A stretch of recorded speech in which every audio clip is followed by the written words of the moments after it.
was last seen on the evening of August 11, 2009, in Antigo, Wisconsin. That night, she was in the company of 24-year-old Kevin J. Kielczewski. According to reports, Kielczewski drove Kayla around town, and the two allegedly smoked marijuana. At approximately 9:30 p.m., they were seen together at a local McDonald's, where Kayla spoke briefly with a friend who was working there.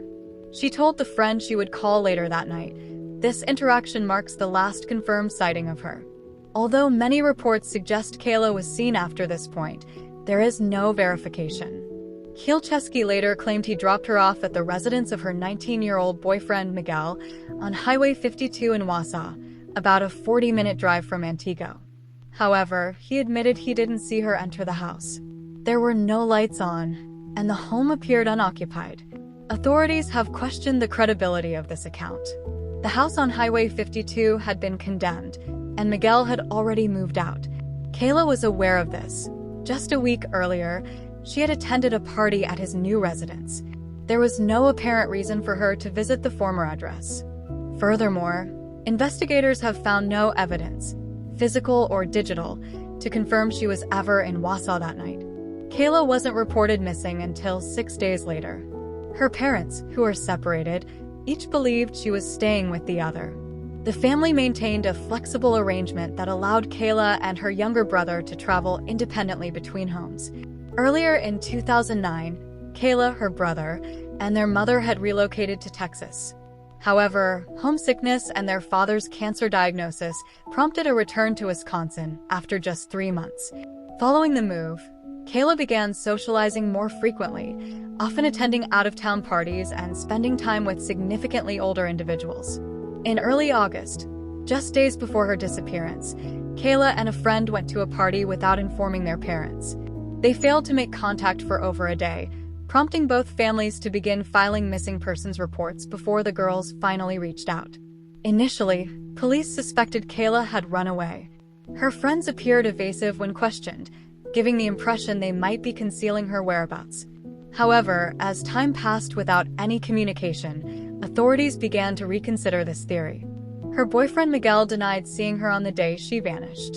In October 2009, Kevin Kielczewski was arrested and charged with felony second-degree reckless endangerment, related to using illegal drugs with Kayla the night she disappeared. The charge was dropped due to insufficient evidence in July 2011. He has never been formally named a suspect in her disappearance, but he is no longer cooperating with law enforcement.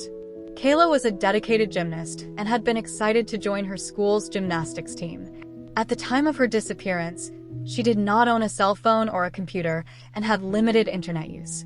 While no definitive evidence of foul play has surfaced, investigators believe Kayla may be in danger. Her case remains open and unsolved.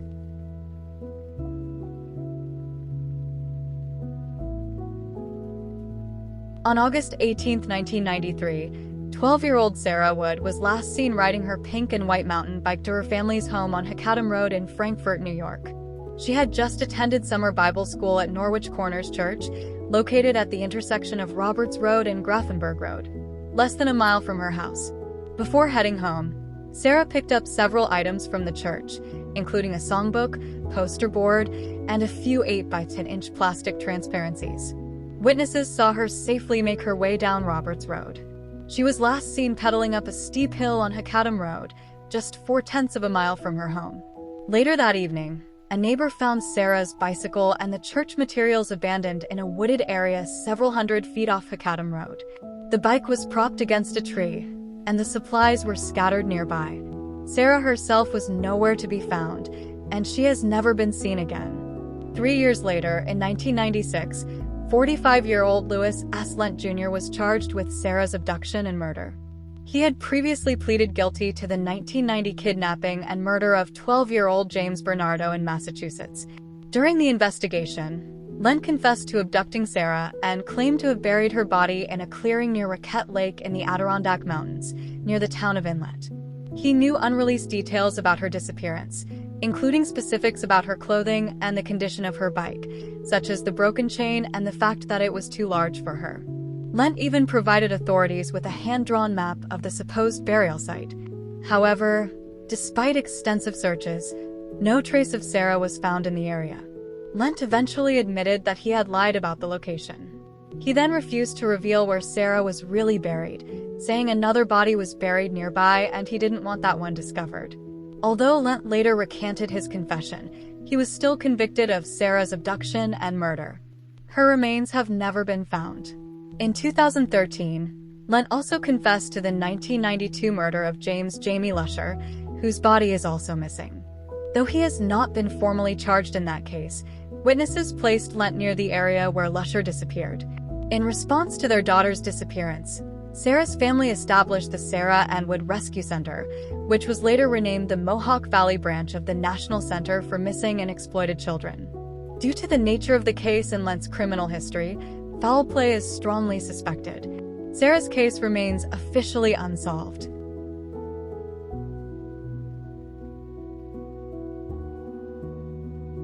Monica Bowie was last seen at the Lenox Apartments, located in the 2100 block of Northeast Gables Drive in Atlanta, Georgia, where she lived. She was abducted from the complex's parking lot late in the evening. Around 11 o'clock or 11:15 p.m., 5 witnesses reported hearing a woman scream for help.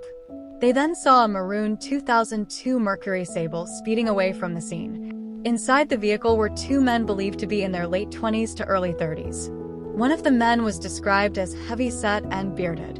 One witness managed to memorize the vehicle's license plate number and immediately called 911.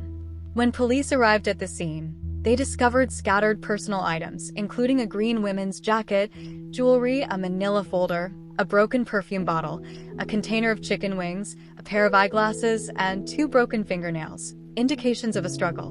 The Mercury Sable was found the next day, abandoned and burned beyond recognition. On July 7th, authorities arrested Jasper Keels in connection with the theft of the vehicle used in the abduction. He had borrowed the car from an acquaintance on July 4th and never returned it. Just 2 weeks before her disappearance, on June 20th, Bowie and her fiancé, Shernata Rico Walters, were arrested on felony charges after police found marijuana and a handgun in Bowie's car. Walters had been driving at the time. He claimed to have borrowed the car from Bowie. She insisted she had no knowledge of the contraband. Bowie had no prior criminal record. Although the charges were eventually dropped, Walters remained in custody due to a parole violation. He had previously served time on drug-related charges. He was still incarcerated on the day of Bowie's disappearance. Authorities questioned him, but he has not been named a suspect, and Bowie's family believes he had no involvement. Whether the earlier arrest is related to her abduction remains unclear. Bowie had no known involvement in criminal activity, and she and Walters had planned to marry on March 30th, 2007. At the time of her disappearance, she worked as an accountant for various clients and also operated 2 businesses: Go-To Girls Promotions, an event planning company, and La Coca Wear Clothing, a boutique. Just hours before she vanished, she met with her lawyer, who reported she seemed upbeat and behaved normally. Initially, Keels was only charged with vehicle theft and drug possession. However, in September 2007, he was also charged with Bowie's kidnapping. Investigators believe the abduction was not random and may be tied to illegal drug activity. It is unclear whether Keels knew Bowie, and authorities have indicated that additional arrests are expected. To date, no one has been charged in her presumed death, and her body has not been recovered. Sadly, this case remains unsolved.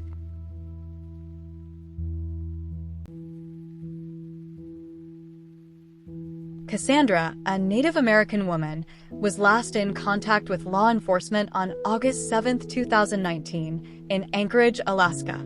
She had previously lived in the 1100 block of Bentry Circle.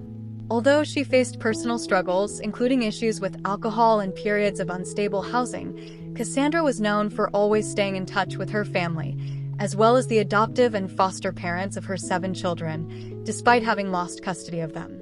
Her family reported her missing in September 2019 after she abruptly stopped all communication, which was out of character for her. Cassandra's loved ones believe she may have been a victim of Brian Stephen Smith, a South African national who was convicted in 2024 of the murders of 2 women in Anchorage, Veronica Abuchuk, killed in August 2018, and Kathleen Jo Henry, in September 2019. Smith was sentenced to over 200 years in prison. Smith was known for documenting the murders of his victims through disturbing photos and videos.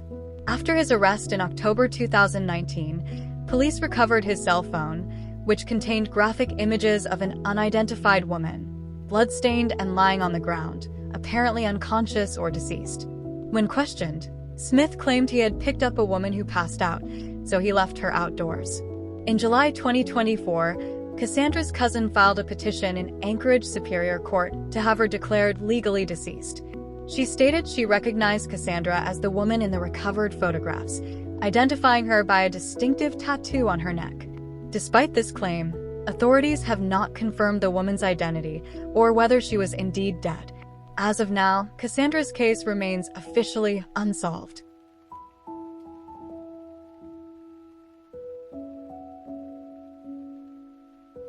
Nefertiri Trader was last seen in the early morning hours of June 29, 2014, outside her home in the Saddlebrook neighborhood of Newcastle, Delaware, near Christiana Road. At around 4 a.m., a neighbor on the first block of Freedom Trail looked out the window and saw a man dragging a woman, later identified as Trader, toward a vehicle. Believing the man was taking the woman to the hospital, the witness did not contact authorities at the time.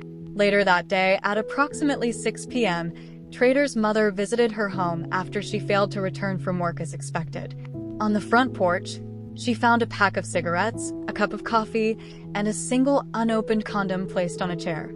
In the front yard, there was a loaf of bread that appeared to have been stepped on. Trader's flip-flops were left by the front door. The house was empty, and her mother immediately reported her missing.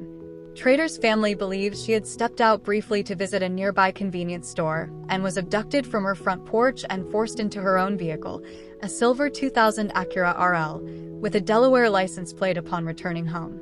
Neither Trader nor her car has ever been found. At the time of her disappearance, Trader was on medical leave from her job in the housekeeping department at Christiana Hospital. She is the mother of 3 children. Her case remains unsolved.